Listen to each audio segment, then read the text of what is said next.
Salut à tous les amis, salut YouTube, c'est Mika, très heureux les gars de vous retrouver, chose promise, chose due. On va évoquer ensemble la nouvelle recrue d'ici quelques heures, quelques jours de l'Olympique Lyonnais, le gardien de Majorque, le géant slovaque d'1m97, un certain Dominik Grajf. On dit bien Grajf et pas Greff, j'ai vérifié avant la vidéo.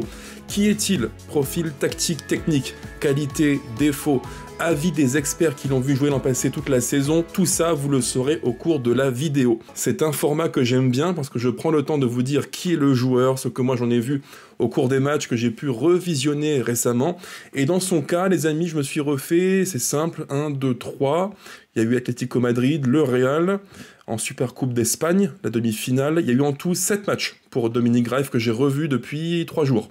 Donc c'est quand même pas mal, c'est pas un avis qui est complet évidemment, mais j'ai quand même quelques petites notions pour maintenant mieux comprendre qui il est, qualité, défaut, de ce que moi j'en ai vu, évidemment, comme toujours. Mais avant de commencer les amis, deux petites choses. Tout d'abord, j'aimerais faire un énorme bisou, c'est un petit peu l'instant dédicace pour des gens qui m'écrivent en privé. Un énorme bisou et coucou à Steve et son fils Medoun, que j'embrasse très très chaleureusement. Et deuxième point, maintenant vous le connaissez bien, c'est l'instant promotion. Si vous aimez le contenu sur la chaîne, pensez à mettre un tout petit pouce, c'est gratuit, ça ne coûte rien. Pensez aussi à commenter, à me dire sous l'espace commentaire quels sont vos différents points de vue sur Dominik Grajf. Est-ce que oui ou non il sera un bon héritier, un bon successeur à Lucas Perry? Et si vraiment vous adorez la chaîne, pensez à vous abonner, activer la cloche et booster le contenu. À l'heure où je vous parle, il y a 3 vidéos qui sont top 30 parmi les plus boostées en France sur YouTube. Vous êtes vraiment des grands malades. Merci beaucoup pour tout ça, les amis, évidemment, comme toujours. Alors donc, on commence par vous dire qui est donc Dominik Grajf, qui est ce grand gardien, ce géant slovaque d'1m97. Alors, pour faire simple, Dominik Grajf, il est un géant. Un peu comme Lucas Perry, il est aussi grand que lui, 1m97, très longiligne. Alors physiquement, on peut les comparer tous les deux, Lucas Perry et Dominik Grajf. Lucas Perry est plus, plus massif, plus large, plus costaud et aussi plus lourd. Alors que Dominik Grajf, lui, est beaucoup plus longiligne, aussi grand mais plus fin. Ce qui fait qu'en termes de profil de gardien, oui, il y a des points communs, c'est sûr, c'est normal. Ils sont très grands, ils prennent beaucoup de place, ils ont une belle envergure, ça là-dessus c'est évident. Mais en termes de profil intrinsèque, physique, morphologique, il y en a un qui est quand même beaucoup plus souple, agile que l'autre. Et c'est peut-être l'un des points qui distingue le plus les deux profils.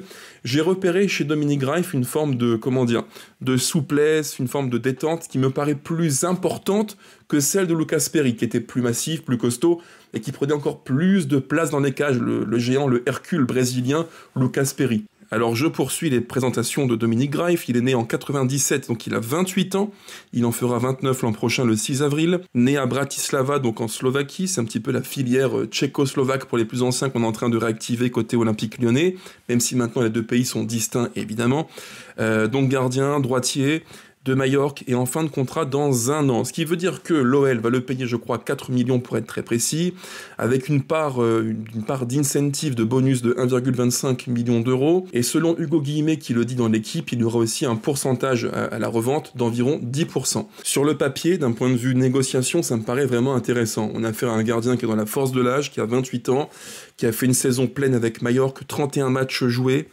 34 buts encaissés, 7 clean sheets, c'est quand même pas mal du tout. Et en Supercoupe d'Espagne, il a joué 1 match, 3 buts encaissés. Ce qui fait qu'au total, 32 matchs joués, 37 buts encaissés et 7 matchs clean sheet. Globalement, c'est cohérent avec la nouvelle grille de lecture de la cellule de recrutement qui veut des joueurs pas chers, petits salaires et qui sportivement apporteront une plus-value à l'effectif de Paulo Fonseca. Alors me concernant, qu'est-ce que je retiens de Dominik Grajf, des matchs que j'ai vus de lui? C'est très simple. Alors je me suis refait au total les amis, je crois 7 matchs pour être très précis, parmi lesquels le match contre le Real Madrid en Supercoupe d'Espagne. Et en Liga, je me suis refait donc 6 matchs, parmi lesquels comme ça pêle-mêle le match de fin de saison contre le Rayo Vallecano. Il y a aussi eu ce match compliqué pour Majorque, extrêmement bétonné et très fermé, cadenassé par Diego Simeone contre l'Atlético Madrid. Un match vraiment très très fermé que perd Majorque d'ailleurs à l'époque. Et j'ai fini les visionnages, c'était quand, je crois, avant-hier, c'est ça, sur le match contre le Real Betis. Et donc défaite de Majorque, 1-0.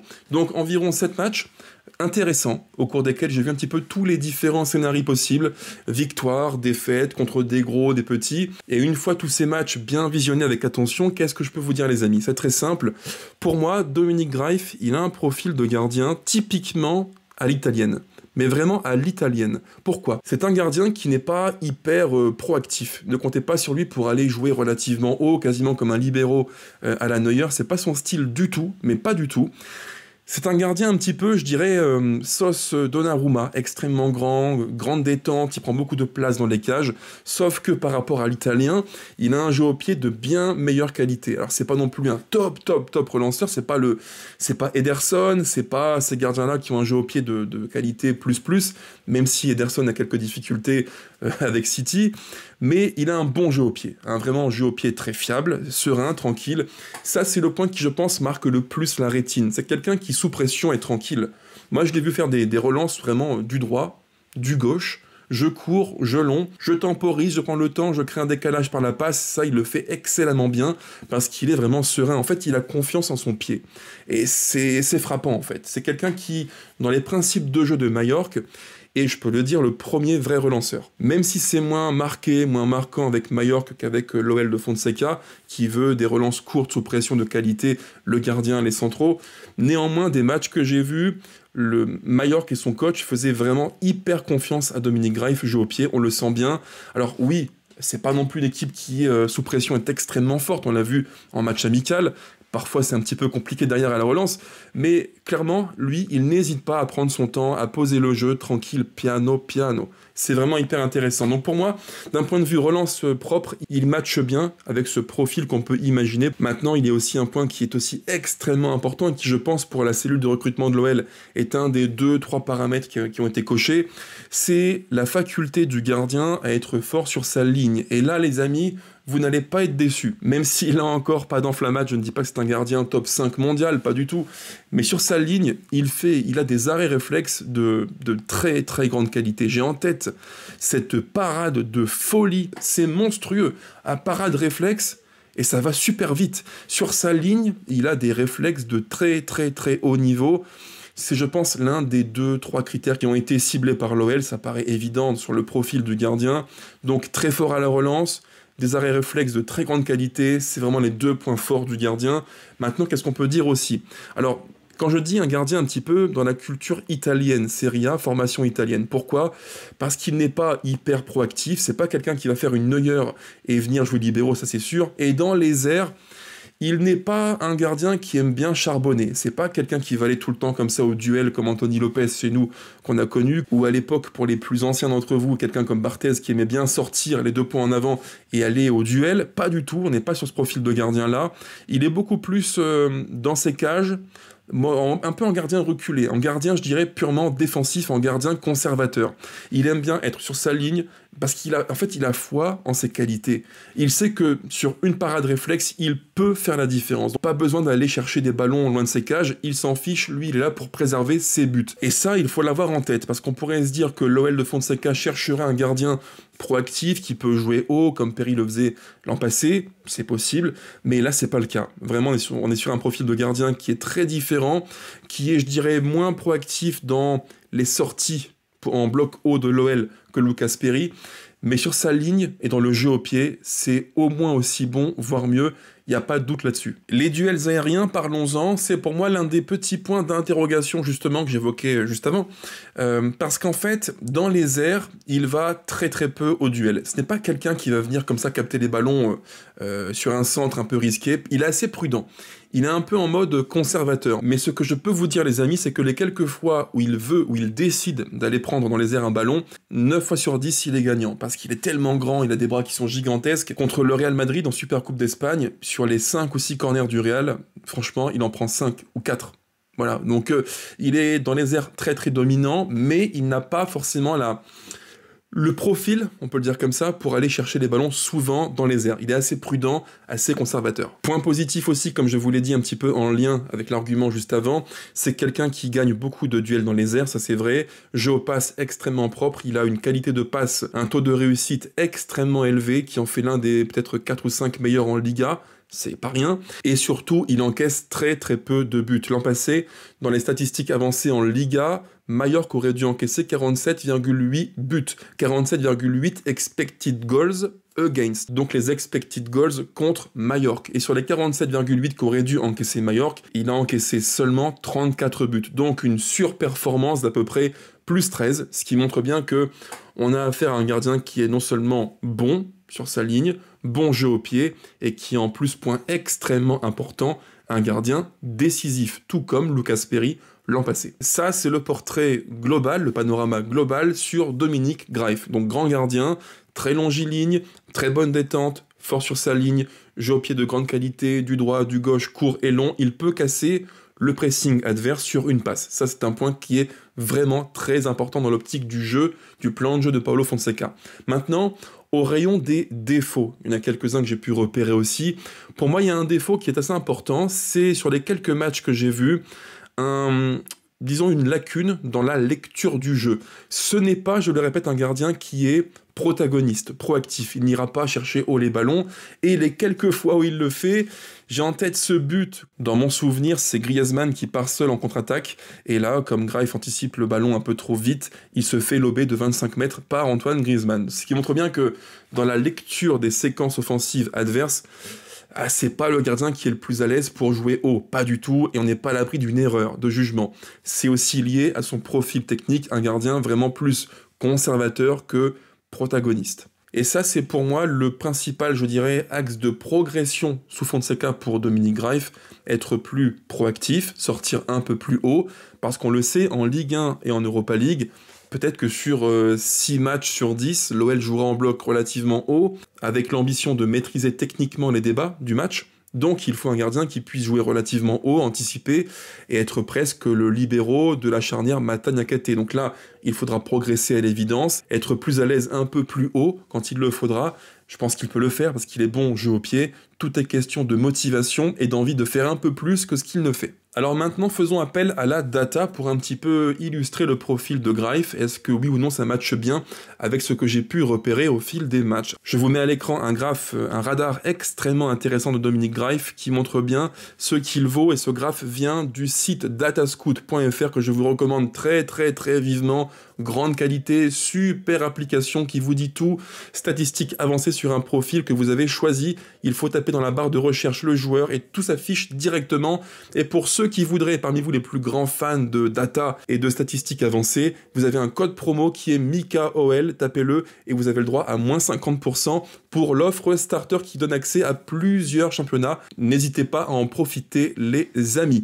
Donc à l'écran, ce radar, ce graphe sur Dominic Greif, qu'est-ce qu'il nous dit? Vous avez en vert, alors désolé pour la couleur, je ne la choisis pas malheureusement, ce spectre du radar en vert, on le voit ici assez clairement, il prend toute la place sur le haut du graphe. Dans la précision des passes longues et la longueur moyenne des passes qu'il peut créer, c'est vraiment un profil qui est de très grande qualité, on le voit clairement ici à l'écran. Pour les deux items que j'ai cités à l'instant, il est largement au-dessus du 75e percentile, ce qui montre bien qu'il est assez à l'aise. Pour l'item ratio de buts évité par expected goals subis, ce qui veut dire en fait les buts qu'il a réussi à éviter par rapport au but qu'il aurait dû encaisser. Là encore, il est très bien classé. En fait, on a vraiment affaire à un gardien qui est bon jeu au pied, qui va minimiser ce qu'aurait dû encaisser l'équipe pour laquelle il joue. Maintenant, dans ce même graphique, on voit quelques petits points qui sont moins bien, et pas de surprise, dans les duels aériens, c'est relativement moyen, très moyen.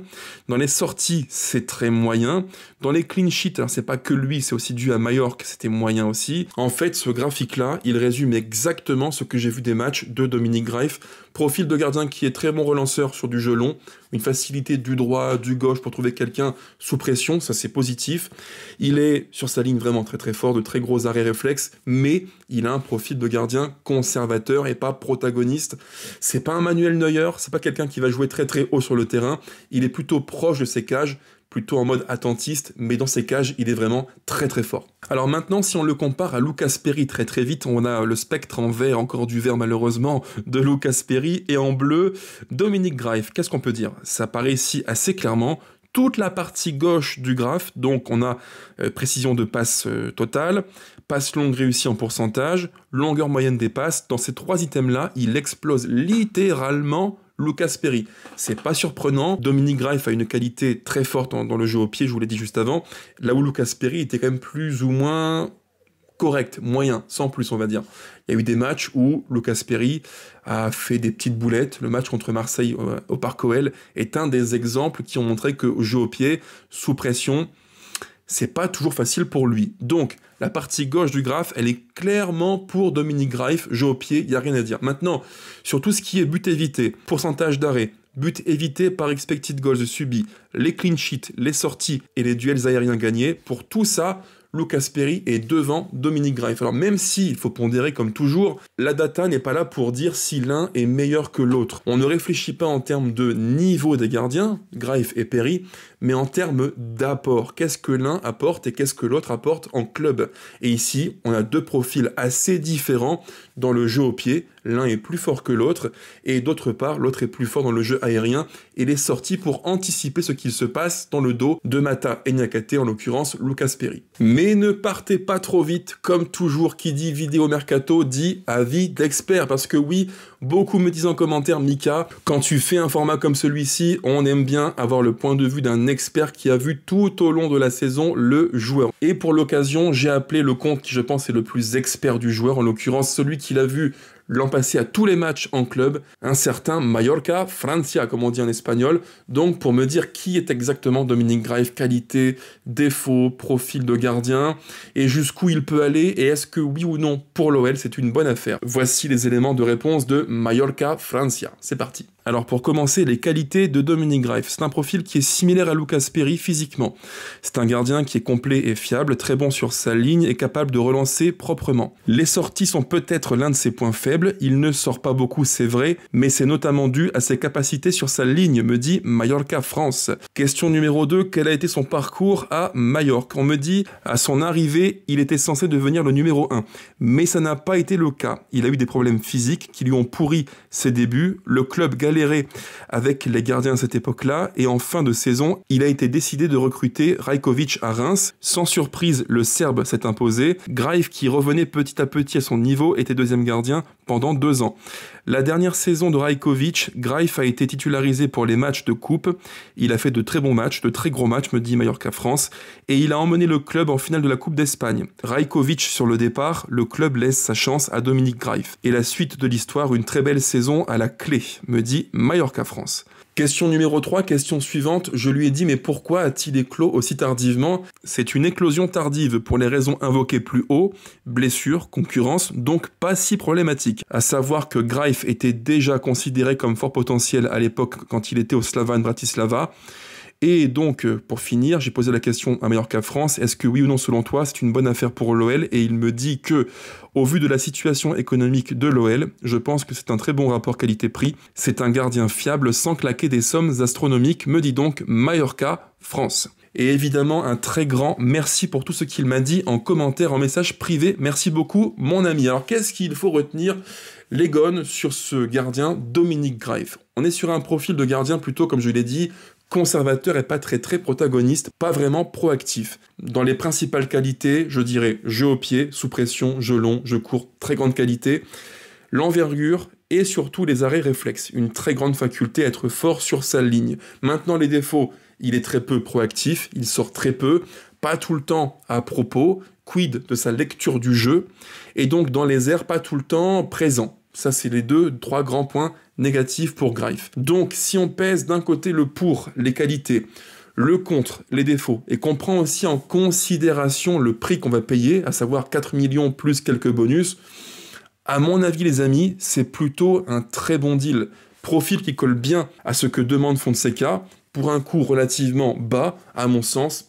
Bonne affaire pour l'OL. Voilà en gros les gones ce que je voulais vous dire, en espérant que la vidéo vous ait plu. Si c'est le cas, pensez au petit pouce, à commenter, activez la cloche, abonnez-vous et boostez la vidéo si vraiment le cœur vous en dit. Et on se retrouve très vite pour parler certainement de la prochaine recrue, un certain Adam Karabets pour l'Olympique Lyonnais. Ciao ciao les amis, allez l'OL plus que jamais.